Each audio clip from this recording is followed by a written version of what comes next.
esta é a Walkyria. This is me. E esta é a Diana. A Walkyria tem graduação em Letras em Inglês e Português, mestrado em Filosofia da Educação, na PUC de São Paulo. Feel free to make any corrections or adjustments, if you think this needs any corrections. E doutorado em Linguagem e Educação na USP. Realizou pesquisa de pós-doutorado na Universidade de Manitoba, no Canadá, no Center for Globalization and Cultural Studies, que é o centro coordenado pela Diana, que, de uma maneira muito forte, canaliza, colocou a gente junto, e iniciou esse projeto de uma certa maneira. A Walkyria é coordenadora do Núcleo de Estudos Canadenses da USP e co-coordena o Projeto Nacional de Formação de Professores Novos Letramentos, Multiliteramentos e Línguas Estrangeiras, que é esse projeto que nos coloca, que nos une em termos de pesquisa. Atualmente é professora livre docente da Universidade de São Paulo. Suas pesquisas recentes concentram-se em linguagem e educação, novos letramentos, multiletramentos, crítica e construção de sentidos, pedagogia crítica, formação de professores. É coautora das orientações curriculares nacionais para o ensino médio em línguas estrangeiras pelo MEC em 2006. Vocês estão, apesar da minha voz, está ok? Eu vou ler as informações que eu encontrei escritas sobre a Diana. Your turn now. Any corrections, please? Feel free. Professor Diana Bryden is an internationally recognized scholar in the fields of post-colonial literary and cultural studies. Her research program has 3 target areas. In the first area, she investigates representations of home, primarily in analytical, literary, and visual culture. She asks, how do images, she's good at questions, She asks, how do images and descriptions of home shift, start again. How do images and descriptions of home shift ideas of accountability, belonging, and social responsibility? In a second area, Bryden focuses on how cosmopolitanism, diaspora studies, and theories of planetarity are transforming the structure and practice of various academic disciplines and reconfiguring cultural studies. Bryden's third area of research is answering the question, and now she's answering the question, of how globalization is changing what people need to know and learn, how people can communicate their understanding, and how governance practices can be adjusted to ensure continued social well-being. Bryden's goal is to assess and develop ways in which research into globalization and the analysis of cultural practices can contribute to furthering transcultural understanding and interdisciplinary collaboration, both within Canada and abroad. Her research is providing important new insight into Canada's social, economic, and cultural development. So thank you very much again. Walkyria, we're all ears. Okay. So we take the floor? Yes. Thank you very It's much. all yours. Okay, thank you very much. So first of all, I thank Clarissa for the invitation, and I also thank the graduate program in Letras of this university for the opportunity to share what I've been studying with you. Okay, so I enjoy the idea of having an informal event, an informal meeting with people. And I think this makes it much more interesting because I love being interrupted when I explain something and that very thing is not very clear to people. So please, I would like to incentivate you to feel very comfortable, interrupt me and ask questions. I feel comfortable when such a thing happens, okay? So I'm also glad that I can exchange some research and some studies on the topic, right? I've been studying literacies and multimodalities, literacies, new literacies, virtual literacies, and literacies and literacies and multimodality, and especially the influence of such theories in teacher education, right? So it's very nice, to talk about a topic that I feel familiar with and that people may be interested in. So this is perfect, right?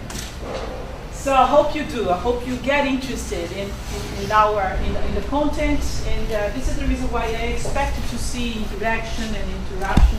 Okay, so just look out. the idea, lessons first of all, the idea is, by the way, I always take for granted that people know a bit about literacies, do you? Have you read, have you spoken enough? Do you think it would be a good idea to contextualize it a bit? Yeah. Let me listen to your face. Let me read your faces and see how you feel about it. Do you think so? Yeah? Okay. So if you notice, okay, I'm trying to suggest something with that kind of title that I put over there in blue. With literacies changes, you know, as something that is continuing, okay, in constant change, right? How I see it as literacies inviting people to think about what should be changing in education. So I'm someone that comes from education, as you know, and I've been working with letras and languages and English teaching as well. However, I always look at this issue from an educational perspective. So literacies is something very interesting for me for this reason, because it gives me the opportunity to revisit and to rethink the kind of education that I've been promoting through the teaching of English, right? So it would be completely unavoidable for me to speak and to study literacies nowadays, because we all assume that societies have been changing. We all assume the various changes that we've had recently and lately, let's say. It's difficult to say when changes started, as you know. However, literacies then had to be revisited and literacies had to be rethought so that it could follow the, let's say, the pace, the rhythm, the ideas, the philosophies that society has been having lately. Okay? So I see that connection between technology, language, communication, and education very close together. Why? Let's say, one advent, okay, I would say that is the great influence in education is technology. Okay, this is not new to anybody, right? I'm just contextualizing why this study has become important, okay, to our studies in university.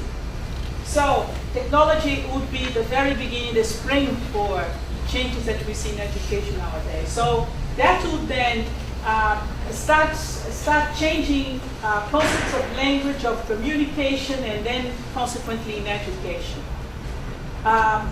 One thing for us to think about is that probably the changes that we notice in education are more visible many times outside our schools and universities, much more than inside our schools and universities. So this kind of phenomenon is something for us to discuss later if you think it makes sense to you as well. So I just decided to rescue some of the studies that are provided by press, right, in terms of language and multimodality, because multimodality would be a main focus for me in this talk. But if there is something that you also, that you'd like me to say a little bit more, so just let me know, right? So press highlights some issues in relation to language, to changes, to communication, and to multimodality as well.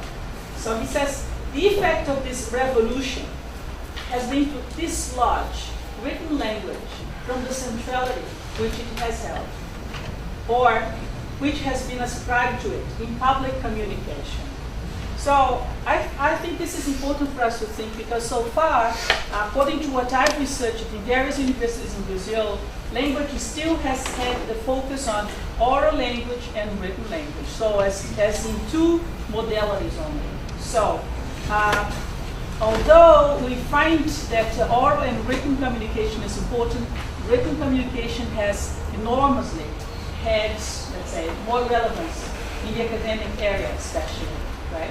This is then something for us to think a little bit more.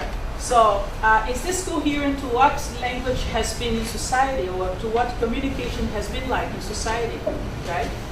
So press also highlights prominence or dominance of the visual mode in communication. So do we see a lot of visual language at the university or in the schools? Do we see this enough? but it is, let's say, acknowledges that visual language is very much present in our society and in our communication, as everybody observes, right? So, likewise music, okay, so when he's explaining the effect of visual language, so we're going to also find this sentence. No longer seen as a form of communication, but as a means of expression. So he refers to visual language. So the same has happened with the visual mode in others. You see, so people used to understand visual or images as a form of communication, but he doesn't think it's only a form of communication anymore. It's much more a form of expression. As nowadays we speak and communicate with body and tone and everything else in various modalities when we have to talk to people, communicate with people, right? So far okay, so I'm just contextualizing some changes that we've had in language and communication, right? And how they, how they give some reflection, they show influence in education at this standard. That's something that I want you to think a little bit about, right? So what is this?